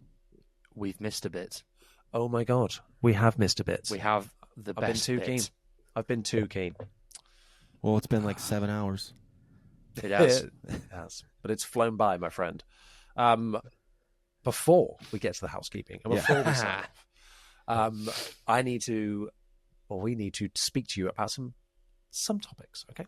Subtopics. We're going to give you some quick fire questions. We haven't prepared you with these questions. Oh, okay. Because we don't want you to think about them. We want instinct, okay? We want one-word answers. Just tell it as it is. It's going to be the C word. I hope so. I certainly hope so. Did someone say demonetization? I thought you were going to say it then. Wow. So, we're going to give you some quick fire questions. Okay. No explaining. Here we go. Chris, kick us off. Jordan Ray Landers. Pick or fingers? Oh, it's fingers. I love both, but if I have to choose, fingers. Okay. I'm gonna jump in, by the way. You aren't allowed to explain your reasoning. Damn. I forgot to say. I'm gonna implode. But then again, Johnny, hello. I like hearing Jordan's opinions on things. Can we let him elaborate on a few of them? It's up to you guys. Because it's been so nice having you on. Yes, but I am cutting it out of the podcast. It's just going to be very well. Just for us. And Okay. you need to be. I want them to be like spicy as possible. Like really, really. I'm joking, by the way. It's staying in. Okay, then let me re-answer that one if I can be as spicy as possible. Okay, fingers, pick or fingers. Because anybody who says they're just fingers can get fucked. It's never one or the other. It's both. It's just a style technique. Thank you. Also, Geddy Lee. There we go. Correct. Johnny, you're up. Active or passive? Passive. My man. Correct. I was just waiting for you to just go active. Go fuck yourself. That's it. Set the Number internet 3. on fire. Yes, rounds or flats. Oh, rounds, baby. We like them round. Yes, we do. Number 4 is 4-string or 5. It's 4 all day. I want to elaborate, but I can't. It's 4. No, you can. You can. It's 4. Listen, time and a place for a 5, but 99% of it, it's 4-string. Yeah. Also, BEAD exists. BEAD. Baby. Number 5. Interesting to hear your thoughts on this one. In-ear monitors or wedges? I hate wedges. Interesting. I do hate them. I hate them. I'm really all in-ear didn't- monitors. Yeah. Because what I do with my in-ear mix is if I can control it myself, Yeah. it's flawless. I can choose it. And with the wedge, I'm active. I'm walking around. Yeah. Okay. Yeah. I was really. I know. It makes total sense. I really expected you to go wedge. I want the air being moved around. dude. I expected I need that. the ears. But, yeah. You know what? And That's it's fair. because here's why. It's because I want my bass tone to sound the best in the house. So if I can take away as much stage noise as possible and let the front of house guy do his thing, make me sound awesome out there. I sound good in my ears. That's all I care about. Very good point. If I may, Johnny, just quickly, how do you feel about those like floor vibrator things that people get? You know, almost like the butt kicker for drummers. Yeah. The butt Have you kicker used for one of bass. those? Yeah. Waste of time. Okay, fair enough. I kind of thought you'd be into that, you know. I'm not into spending over $10 for something like that when you can just get a fucking amp, dude. Just put an amp up there. There we go. Right, Johnny, you're up. There we go. Number 6 is P or J. Shit. Yeah. I'm going to sidestep it and say katana.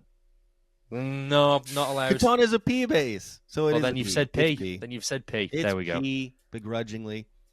P Very it well. is, P baby. begrudgingly. Number 7. Desert Island Bass. Desert Island bass. It's a G3. It's a G3. Totally Yeah. fair. I can get any tone I want out of that thing. Got everything at your fingertips, baby. Number 8. What's the best bass effect? Big Booty Judy. But if I had to choose something else, anything SVT based. Very well. Number Thank you. 9. This should be really easy for you. Give me an unpopular bass opinion / like a hot take. We have examples from other people if you need them. Yeah, give me an example. Johnny's was octave pedals overrated. I would agree with that, actually. I've never got it to work personally.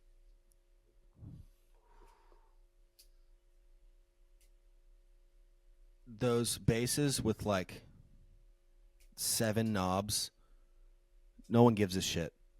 Like, I can't tell a tone difference. You don't need all that shit.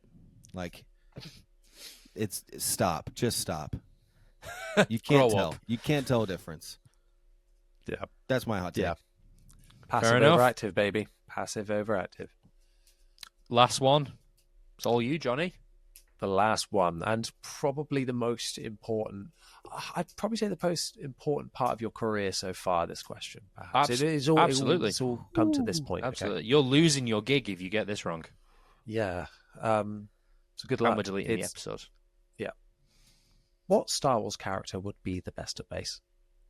Say it again. What Star Wars character would be the best at bass? You know what's funny?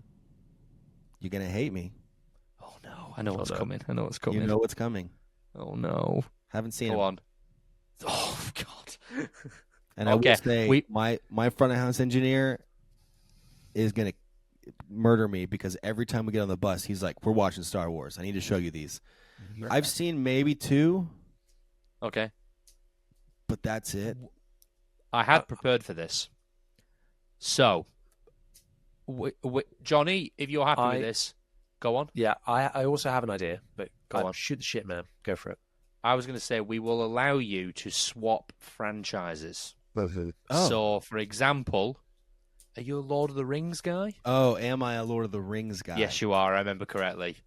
Which Lord of the Rings character would be the best bass player? And I kind of want Johnny's thoughts on this as well. I'll tell you, it's going to be Gimli.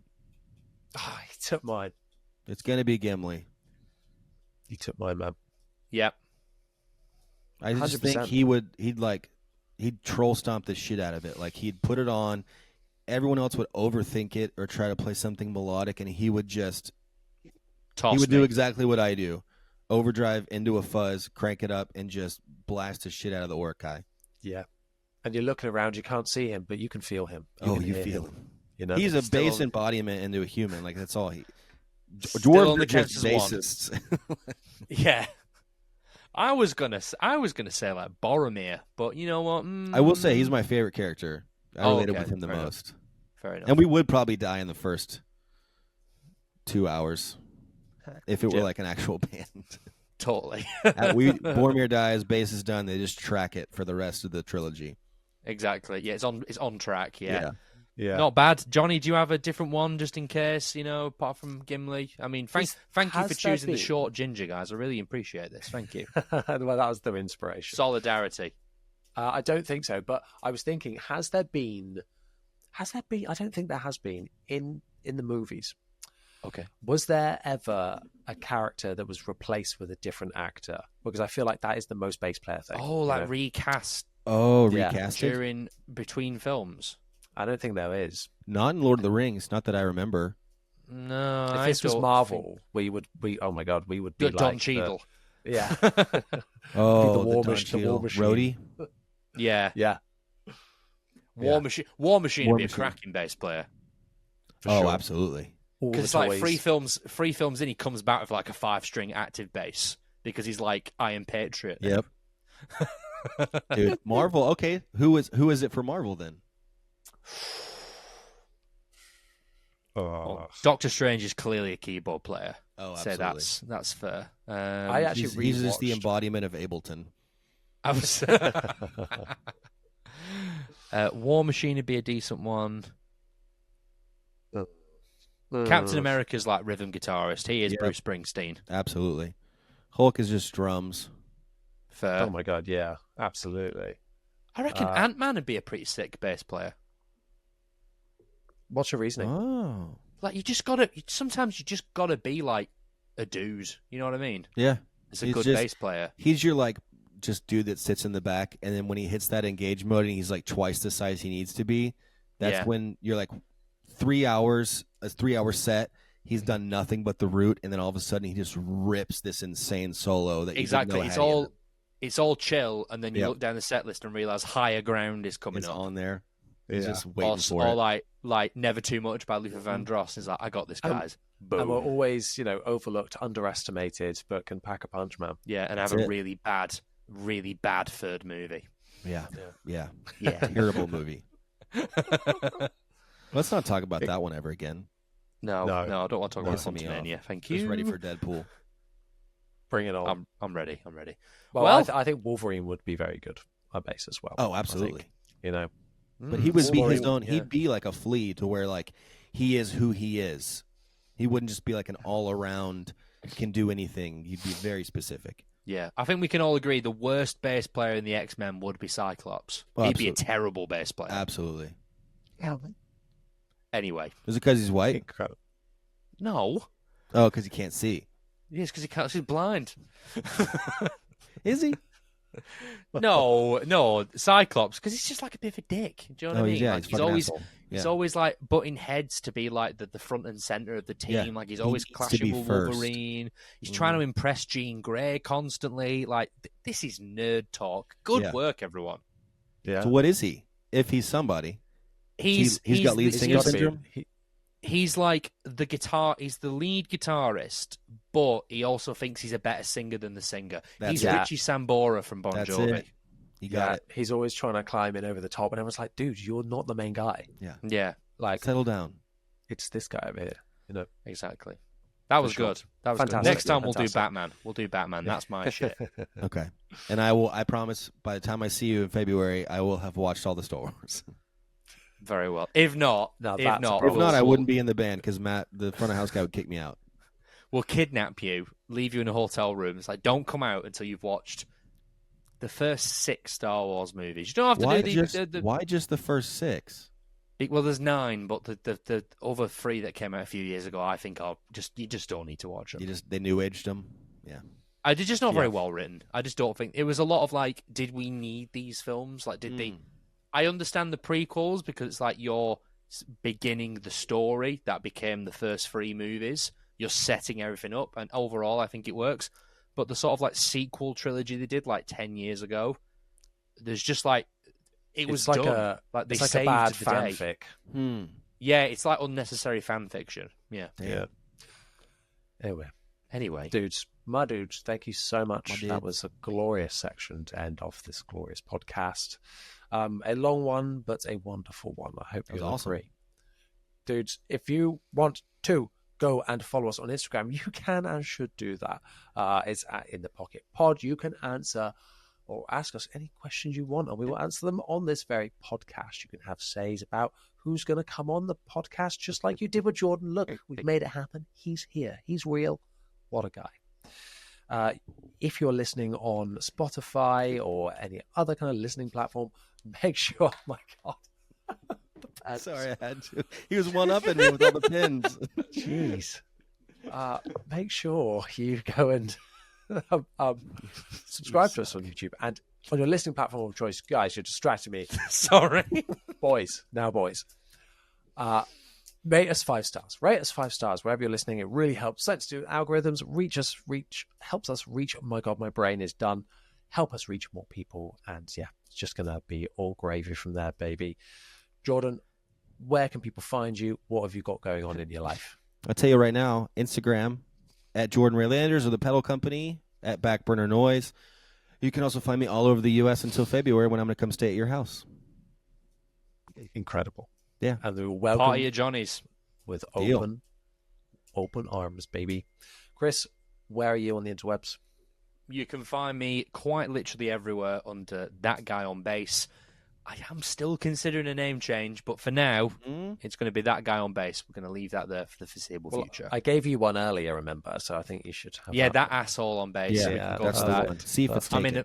Exactly. I'm in a band. My band's called DARLAH. We're playing in London in a few weeks. We've never played in London before, so that's going to be awful. That's going to be exciting. I'm really looking forward to it. And we have no plans for new music at this stage, and no shows planned after festival season. So, yeah. A true band. Who knows? A true band. Amazing.